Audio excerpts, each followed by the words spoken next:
Let's jump right into this explainer with something that's honestly kind of eerie to think about, but undeniably true. Right now, your brain is locked inside a totally dark, perfectly silent skull. It has absolutely zero direct contact with the outside world. None. So how are you seeing colors right now, or hearing the sound of my voice, or feeling the chair you're sitting in?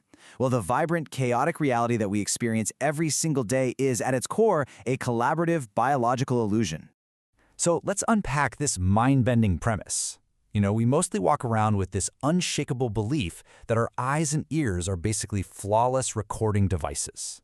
Like we're just walking camcorders. But they aren't.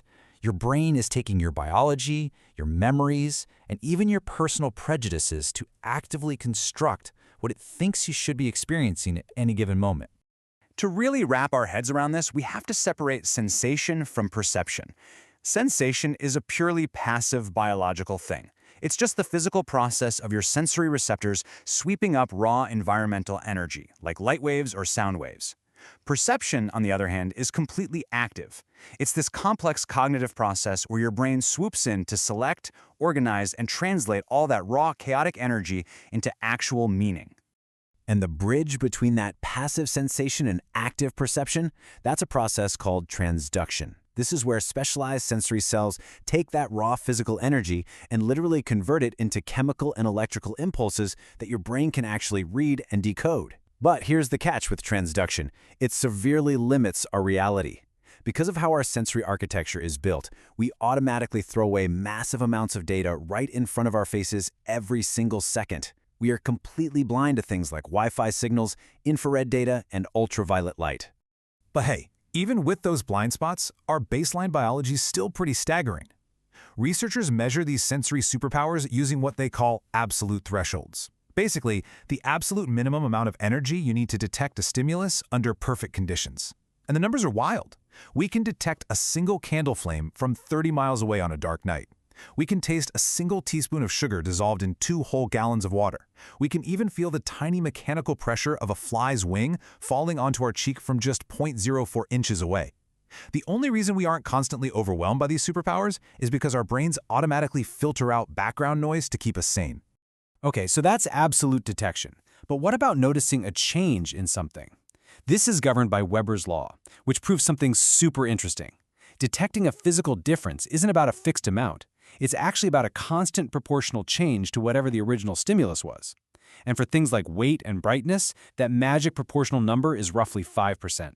To put that into perspective, if a 100-pound person loses 5 pounds, their nervous system intuitively registers that 5% physical difference. But if a 300-pound person drops those exact same 5 pounds, they literally won't structurally feel the difference because they haven't hit that 5% threshold. For them, that would require a 15-pound loss. It's a profound biological blind spot. In fact, advanced clinical eating disorder clinics actually use this exact law. They safely restore a patient's weight in tiny microsteps that sit just below that 5% difference threshold. It treats the physical body without triggering the patient's top-down psychological panic. Pretty brilliant, right?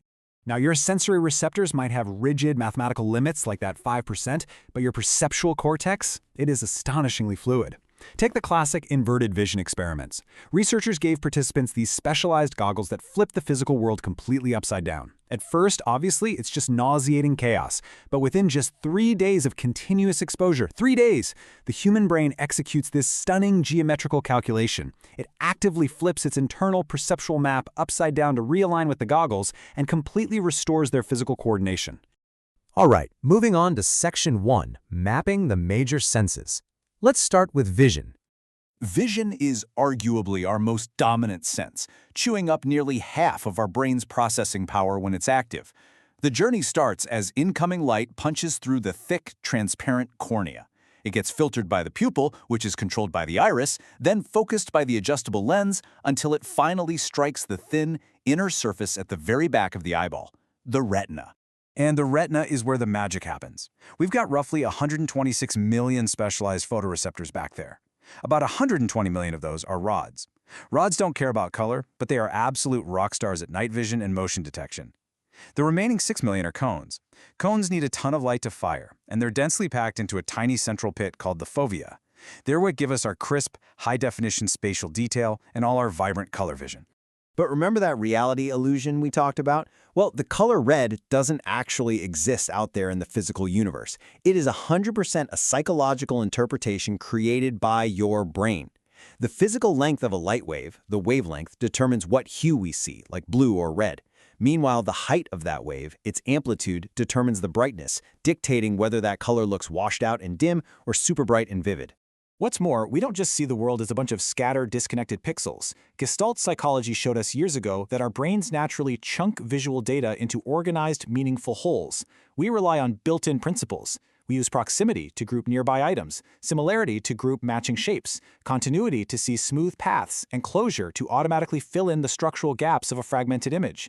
Basically, your brain is hardwired to find order, not just helplessly receive data. Okay, Section 2, Mapping the Major Senses. Let's talk about hearing. Hearing operates on a totally different mechanical level. It converts changes in air pressure into perceived sound. A sound wave gets funneled down your auditory canal until it slams into the eardrum. That barrier vibrates, mechanically rattling 3 tiny little bones called the ossicles. This mechanical energy then transfers into the cochlea, which is this coiled, fluid-filled tube. The resulting fluid waves ripple the basilar membrane, bending delicate little hair cells embedded inside. And that simple physical bending, that is the exact moment of transduction, converting physical pressure straight into neural signals. Now, because those microscopic hair cells are so incredibly delicate, and more importantly because they cannot easily regenerate once they're destroyed, we have to be super careful. Prolonged exposure to high decibels literally causes permanent noise-induced hearing loss. This is exactly why audiologists hammer home the 60-60 rule. Use personal audio devices at no more than 60% of their maximum volume for a maximum of 60 minutes a day. Seriously, if your ears are ringing after a concert, that is your biology desperately flashing a warning sign of cell overexertion. But beyond just detecting a sound, how do we know exactly where it's coming from? Well, your brain measures 2 very distinct differences between your ears. First, intensity differences. Your big, heavy head basically acts as a physical sonic shadow, so the ear closer to the sound gets a slightly louder wave. Second, timing differences. A sound coming from your left will hit your left ear just a tiny fraction of a millisecond before it reaches your right ear. Your brain instantly calculates that microscopic delay to pinpoint the exact location. All right, Section 3, the chemical senses. Gustation and olfaction. So unlike vision and hearing, which deal with waves of light or pressure, taste and smell require direct physical contact with molecular compounds. Let's look at gustation, or taste. Chemical molecules from your food actually dissolve in your saliva and enter tiny visible structures on your tongue called papilla. Nestled inside those are the taste buds that register our 5 basic tastes: sweet, sour, salty, bitter, and umami. What's crazy here is the biological variance. Some people, known as super tasters, have up to 6 times the concentration of taste buds compared to the average person. They literally experience flavors and food textures with a completely overwhelming extreme intensity. Then we have olfaction, our sense of smell. This sense is a total outlier because it completely bypasses the thalamus, which is the brain's usual sensory relay station. Odorants just pass directly into the nasal cavity, hit the receptors, and route straight into the olfactory bulb and cortex. Fast-tracked. But while our brains are wired for this direct connection, human evolution clearly prioritized vision over smell. To put it in perspective, a tracking dog has roughly 40 times more olfactory receptors than we do. Their sense of smell is up to 1,000,000 times more sensitive than ours. Moving right along to Section 4, somatosensation and the psychology of pain. Somatosensation covers our body's largest organ, the skin. We have specialized receptors for warm, cold, and mechanical pressure that detect tactile sensations and map them right up the spinal cord to the parietal lobe. But the most fascinating part of all this is how we experience pain. The gate control theory suggests that pain isn't just a simple nerve reaction, it is a cognitive interpretation. Basically, there's a neural gate in your spinal cord. Think about it. Have you ever stubbed your toe and immediately started furiously rubbing it? You do that because the heavy influx of non-painful pressure signals from the rubbing effectively closes the gate on the slower-moving pain signals. It totally proves that pain is subjective. It's deeply influenced by top-down psychological factors like focus, adrenaline, and stress. And that dynamic brings this whole biological journey right back to our social reality. Our brains are constantly balancing 2 processing styles. Bottom-up processing is data-driven. It's the raw environmental stuff captured by your receptors traveling up to the brain. But top-down processing, that is conceptually driven.